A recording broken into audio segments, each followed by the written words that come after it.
ஜாலியா ஒரு life. Lanco Harmonia Pavilion Senior Living Apartments at Sri Perambuttur 2 BHK just 49 lakhs. Call 7717273747. கன்னிராசி என்பர்களே, ஜனவரி மாதத்தில் உங்களுடைய ராசியாதிபதியாக இருக்கக்கூடிய ஒரு ராசிக்கு 4, 5ஆம் இடங்களில் சஞ்சரிப்பார். சுய முயற்சியில் உங்களால் ஒரு வீடு கட்ட முடியும், வீடு வாங்க முடியும். இதற்கான முயற்சிகளை நீங்கள் தாராளமாக செய்யலாம். ராசியாதிபதியாக இருக்கக்கூடிய புதன் 4, 5 இருக்கார். 4ஆம் இடத்துல இருக்கும்போது குருவோடு பரிவர்த்தனை பண்ணுறார். அந்த பரிவர்த்தனை எப்படி இருக்குன்னா 4க்கும் 10க்குமான பரிவர்த்தனையாக இருக்குது. இன்னொரு வகையிலையும் பரிவர்த்தனை நடக்கும்ல. ராசியாதிபதி புதன் மீனத்தில் இருக்காருன்னு வச்சுக்கோங்களேன், குரு உங்கள் ராசியில் கன்னியில் இருக்காருன்னு வச்சுக்கோங்களேன், அப்பயும் பரிவர்த்தனை இருக்கும் இல்லையா, அது வேறு இது வேறு. அதனால் இந்த பரிவர்த்தனை மூலமாக உங்களுக்கு வீடு யோகமானது கிடைக்கக்கூடிய அம்சம் சாதகமாக இருக்குது. அது எப்படின்னா சுயமுயற்சியில் நீங்களாக புதுசாக ஒரு வீடு வாங்குறது, நீங்களாக வாங்கி போட்ட மனையில் இப்போ வீடு கட்டுறது அப்படின்னு சொல்லக்கூடிய அம்சமானது இருக்கிறது. இதுதான் முதல் பலனாக எடுத்துக்கலாம். 7ஆம் இடத்துல சனி இருக்கார். கண்டக சனி காலம் நடந்து கொண்டு இருக்கிறது. அப்போ இது போல் வீடு வாங்கலாமா, வீடு கட்டலாமா, தாராளமாக செய்யலாம். கன்னிராசிக்கு சனி பூர்வ புண்ணியாதிபதி, மிகச்சிறந்த நற்பலன்களை தரக்கூடியவர் அப்படின்னு சொல்லுவோம். அதனால் அவர் 7ல் இருக்கார். 5 குடையவன் 7ல் இருக்கார், குருவுடைய வீட்டில் இருக்கார். அதனால் தாராளமாக நீங்கள் செய்யலாம். எந்த ஒரு இதுவும் கிடையாது, தவறும் கிடையாது. அப்போ முதல் பலன் வீடு வாங்குறது அல்லது வீடு கட்டுறது. அடுத்த பலன் மனை வாங்கிறது. மனை வாங்கிறதுனா இந்த பலன் எப்படி கிடைக்கிறதுனா, செவ்வாய் இந்த மாதம் தொடங்கும் போது ராசிக்கு 4ல் இருக்கார். 4ல் செவ்வாய் இருந்தால் மனை வாங்கலாம் அப்படின்றது அர்த்தம். காலபுருஷ தத்துவத்தின் படி 4ஆம் இடத்துல செவ்வாய் நீச்சம் அடைவார். 10ஆம் இடத்துல போய் அவர் உச்சபலத்தை அடைவார். அவர் தான் பூமிகாரகன் அப்படின்னு நம்ம சொல்கிறோம். அதனால் செவ்வாய் 4ல் இருக்காருன்னு சொன்னால், நீங்கள் பூமி வாங்குறீங்கன்னு சொன்னால், செவ்வாய் சம்பந்தமாக வேறு ஏதாவது ஒரு உடலுபாதை அல்லது கடன் பிரச்சனை, வம்பு வழக்கு, வில்லங்கம் வழக்கு, அந்த லீகல் இஷ்யூஸ் இது சம்பந்தமாக ஏற்பட வேண்டியது இருந்தால் கூட கையில் இருக்கிற காசெல்லாம் போட்டு நீங்கள் ஒரு மனை அந்த செவ்வாய் சம்பந்தமானதிலே போட்டுட்டீங்க உங்கள் காசை அப்படின்னு சொன்னால், மேற்கொண்டு நகைகளை விற்றோ அல்லது வைத்தோ நீங்கள் மனை வாங்கியிருக்கீங்கன்னு சொன்னால் அது உங்களுக்கு நல்லது. அந்த மனை கைவிட்டு போகாது, நீங்களும் நல்லா இருப்பீங்க. எதிர்காலத்தில் அந்த மனை பெரிய அளவிற்கு உங்களுக்கு பலனை கொடுக்கும். இதை செய்யலாம். அப்புறம் அந்த செவ்வாய் உச்சமடைய போகிறார் 5ஆம் இடத்துல. யார் அவருன்னு கேட்டால், உங்கள் ராசிக்கு 3 மற்றும் 8 அஷ்டமாதிபதி. அஷ்டமாதிபதி உச்சமடையலாமா, அதுவும் 5ஆம் இடத்துல உச்சமடைகிறார் அப்படின்னு கேட்டால், அதை எப்படி எடுத்துக்கிறது? அந்த செவ்வாயின்னு சொல்லக்கூடிய ஒரு அஷ்டமாதிபதி அவர் உச்சமடைகிறார் சனியுடைய வீட்டில். உங்கள் ராசிக்கு ஆயுள் ஸ்தானாதிபதி, ஆயுட்காரகனாக இருக்கக்கூடிய சனியோட வீட்டில் உச்சமடைகிறார். அப்படின்னும்போது கன்னிராசியில் இருக்கக்கூடிய யாருக்கெல்லாம் ஒரு ஆயுள் சம்பந்தமான கண்டங்கள் ஏற்படக்கூடிய நிலை இருந்தாலும் அதிலிருந்து தப்பித்து உங்களுடைய ஆயுள் கெட்டி நீங்கள் தீர்காயுசோட இருப்பீங்க அப்படின்ற விஷயம் உங்களுக்கு தெரியும். இது இளையவர்களுக்கு இதற்கும் சம்மந்தம் இல்லை. வயசானவங்க எப்படி சொல்கிறதுனா, ஒரு 70 வயதுக்கு மேற்பட்டவர்கள், அவங்களுக்கு ஆயுள் பற்றி பயம் இருக்குதுன்னு சொன்னால் இப்போ அந்த பயம் குறைஞ்சிரும். ஆயுள் பயம் இருக்கும் அளவிற்கு ஒரு வைத்தியம் தேவைப்படுகிறதுனா அது செஞ்சால் சரியாக போயிடும். கொஞ்சம் சர்ஜரி பண்ணணும், ஆனால் 100% அஷூரன்ஸ் கொடுக்க முடியாது.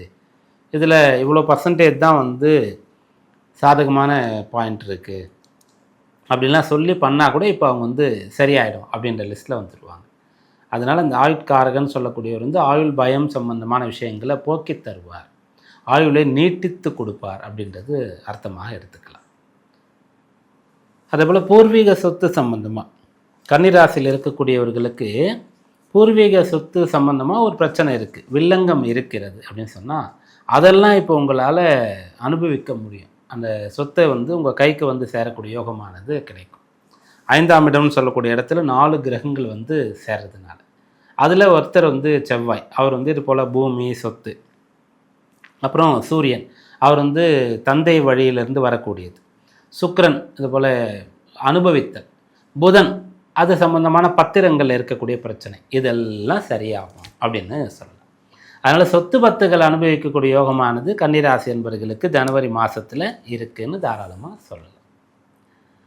அடுத்து இந்த மாதத்தில் உங்களுக்கு சுக்கிரன் மாதம் தொடங்கும்போது 4ஆம் இடத்துல இருக்கார் இல்லையா? சுகவாசியாக இருக்கிறது, ஜாலியாக இருக்கிறது, சந்தோஷமாக இருக்கிறது, யாரை பற்றியும் பெரிய அளவிற்கு கவலையே கிடையாது. உங்கள் வேலை என்னவோ அதை பார்க்குறீங்க, உங்களுக்கு எப்படி பிடிக்குமோ அப்படி ஓய்வு எடுக்கிறீங்க. என்டர்டெயின்மெண்ட், விளையாட்டு, பொழுதுபோக்கு இதெல்லாம் ரொம்ப நல்லா இருக்குது. சுக்கிரன் வந்து 4ஆம் இடத்துல இருக்கார் அப்படின்னு சொன்னால் அவங்க படிப்பை கூட விளையாட்டாக படிப்பாங்க, அவங்களுடைய வேலையை கூட விளையாட்டாக செய்வாங்க. ரொம்ப கஷ்டப்பட்டு வேலை செய்ய வேண்டிய அவசியமே இருக்காது. அப்படியாக இந்த சுக்கிரன் வந்து 4ல் இருந்து குருவுடைய தொடர்பு பெறுவதனால நல்ல பெயரும் கிடைக்கும். ஆபரணங்கள் வாங்கக்கூடிய யோகமானது இருக்கிறது. வைரம் வாங்கலாம். ரொம்ப நாளாக வைரம் வாங்கணுன்ற ஆசை இருக்குது, எண்ணம் இருக்குது. ஆனால் வைரம் ஒத்துக்குமோ ஒத்துக்காதோ, சில பேர் போடலான்றாங்க, சில பேர் வேண்டான்றாங்க. என்ன பண்ணலாம் அப்படின்னு கேட்டிங்கன்னா, வைரம் வாங்கக்கூடிய யோகமானது உங்களுக்கு இருக்கிறது. சுக்கிரன் உங்கள் ராசிக்கு வந்து ரொம்ப சிறந்த நல்ல பலன்களை தரக்கூடிய ஒருத்தர்னு சொல்லுவோம். அதனால் வைரம் வாங்கலாம். நீங்கள் வாங்கணுன்ற எண்ணம் இருந்ததுன்னா இப்போ அதை செயல்படுத்த முடியும். புத்திர பாக்கியம் அப்படின்னு சொல்லக்கூடிய ஒரு விஷயம் வந்து இந்த மாதத்தில் பலனாக சொல்லலாம். புத்திரகாரகனாக இருக்கக்கூடிய குருவுடைய வீட்டில் 4 கிரகங்கள், அப்புறம் அந்த புத்திர ஸ்தானத்தில் 4 கிரகங்கள். அதனால் அந்த புத்திர பாக்கியம் சம்பந்தமான அனுகூல பலாபலன்கள் உங்களுக்கு இருக்கிறது அப்படின்னு சொல்லலாம். குரு வந்து மிதுன ராசியில் சஞ்சரிக்கிறார். குருன்னு சொல்லக்கூடிய ஒருத்தர் வந்து புதன் வீடுகளில் இருக்கும்போது நேரடியாக இந்த புத்திர பாக்கியம் சம்பந்தமான விஷயங்களில் கொஞ்சம் அதை வந்து நம்ம பலம் குறைவாக எடுத்துக்கொள்ளலாம்.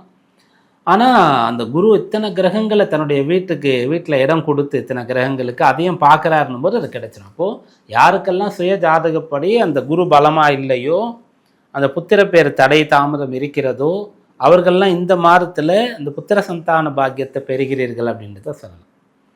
ஃபஸ்ட்டு என்னன்னாகும்னா, இந்த மாதத்தில் அந்த புத்திர பாக்கியம் பெறுவதற்கான ஒரு யோகம், அந்த யோகம் எப்படி கிடைக்கும்னா, யாருக்கெல்லாம் தடை தாமதம் ஆகி கொண்டிருக்கிறதோ இயற்கையான முறையில் எதிர்பார்க்கக்கூடியவர்களுக்கு ஒரு வாய்ப்பு இருக்குது. வைத்தியம் பார்க்கணுன்னு சொல்லும்போது மருத்துவ இடத்துல போகும்போது உங்களுக்கு எந்த பிரச்சனையும் இல்லை, கட்டாயம் குழந்தை இருக்குது அப்படின்னு சின்ன சின்ன ட்ரீட்மெண்ட் சொல்லுவார். ஜாதகம் பார்க்கும்போது உங்களுக்கு அந்த ஜாதக ரீதியாக நல்ல பரிகாரங்கள்லாம் சொல்லப்படும்.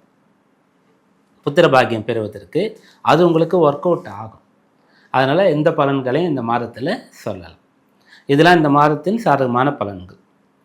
இந்த மாதத்திற்கான வழிபாடு என்ன அப்படின்னு பார்த்தா, உங்கள் ராசிக்கு 4, 5ஆம் இடங்களில் 4 கிரகங்கள் இருக்காங்க. சூரியன், செவ்வாய், புதன், சுக்கிரன்னு சொல்லக்கூடிய கிரகங்கள் இருக்கிறாங்க. இப்படி இருக்கும்போது என்னெல்லாம் முடிஞ்சால் நீங்கள் வந்து இந்த மாதத்தில் ஏதாவது ஒரு குறைஞ்சபட்சம்